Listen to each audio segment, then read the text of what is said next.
मित्रांनो, इन्स्पेक्टर मंजू या मालिकेच्या आजच्या भागामध्ये आता सत्याला गोळी लागलेली असते आणि डॉक्टर सत्यावरती आतमध्येच उपचार करत असतात.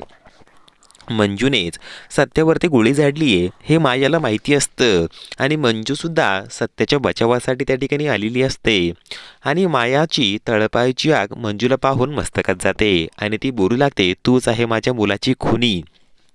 तुझ्यामुळेच ना माझा मुलगा आज अशा अवस्थेत हॉस्पिटलमध्ये पडलेला आहे. जर त्याला काही झालं तर सोडणार नाही आहे तुला मी.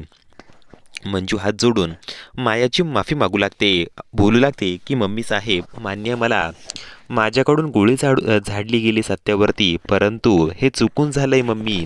मी काहीच केलेलं नाही आहे. मात्र माया मंजूला मारण्यासाठी तिच्याकडे धावत असते आणि समोरून एक नर्स जात असते. तिच्या ताटात ना एक चाकू असतो आणि चाकू आणि कैची असते. ती कातर घेऊन मंजूला मारण्यासाठी तिच्याकडे जाते आणि मग बलमा सत्याचे बाबा तिला पकडतात. तिला समजवतात, अगं असं का करतेस, त्या पोरीने काहीच केलेलं नाहीये, चुकून घडलंय हे सगळं, तुला कळतंय ना. आणि मग ती नर्स बोलू लागते, हे बघा, हे घर नाहीये, हे हॉस्पिटल आहे आणि हॉस्पिटलमध्ये तुम्ही हे जे काही वागताय ना हे योग्य नाहीये. तुम्हाला जर असं करायचं असेल ना तर आत्ताच्या आता तुम्ही इथून निघून जा बरं, असं ती ना बोलत असते.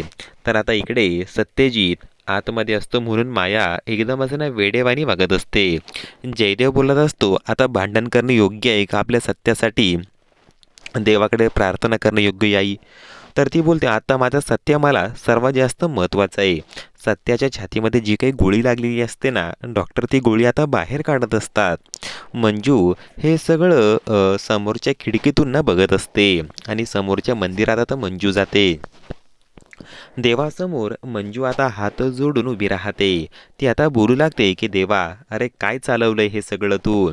आत्तापर्यंत सत्या जीव तोडून मला सांगत होता की वाघमारे माझी बाजू तुम्ही ऐकून घ्या, मात्र त्यांची बाजू मी ऐकून घेतली नाही आणि आज आज बघा तू काय करायला लावलं मला हे सगळं. अरे देवा, काय एवढी माझी परीक्षा घेतोय रे तू? माझ्या सत्याला काही झालं तर मी सुद्धा जिवंत राहणार नाही.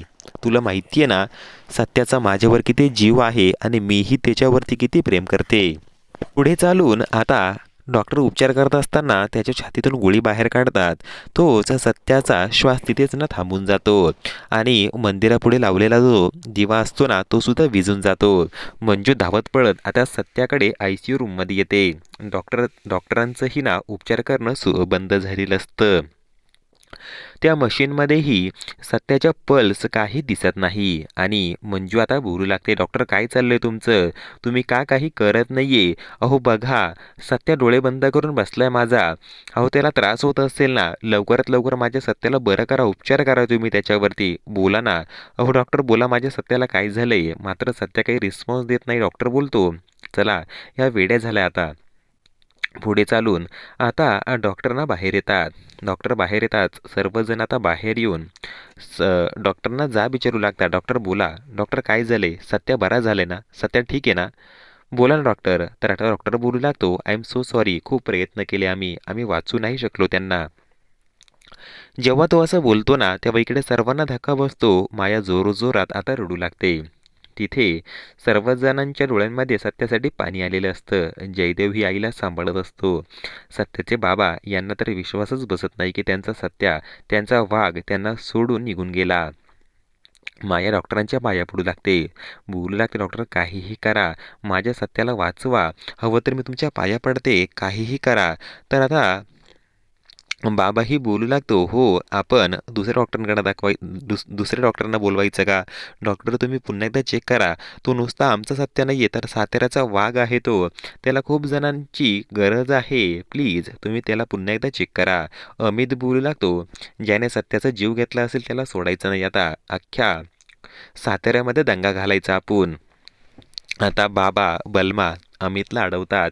बोलू लागतात की काय चाललंय तुमचं? इथे चालू काय आहे आणि तुम्ही सत्याच्या नावाने वाद घालणार आहात का? शांत बसा तुम्ही, काहीही करू नका. त्यानंतर आता माया आणि जयदेव जोरजोरात रडू लागतात. बाबांनाही विश्वास होत नाही. बलमाही बाबांकडे जातो आणि जोरजोरात रडू लागतो. मंजू आतमध्ये असते. ती आता बोलू लागते की सत्या, आत्तापर्यंत तुम्हाला तुझी बाजू मला सांगत होतं ना. अरे आली ना मी आता. बोल ना तुझी काय बाजू आहे हे बघ. तू जर असा तिथेच बसून राहिला ना तर मी सुद्धा स्वतःला संपवून घेणार बरं का. असं बोलून मंजू बंदूक काढते आणि स्वतःच्या कपाळालाच ना बंदूक लावते आणि बोलू लागते, तुला जर काही झालं तर मी जिवंतच राहू शकत नाही. तू नाही तर मी सुद्धा नाही. सत्या तुला परत यावं लागेल. असं बोलून ती आता ट्रिगरवरती हात ठेवते.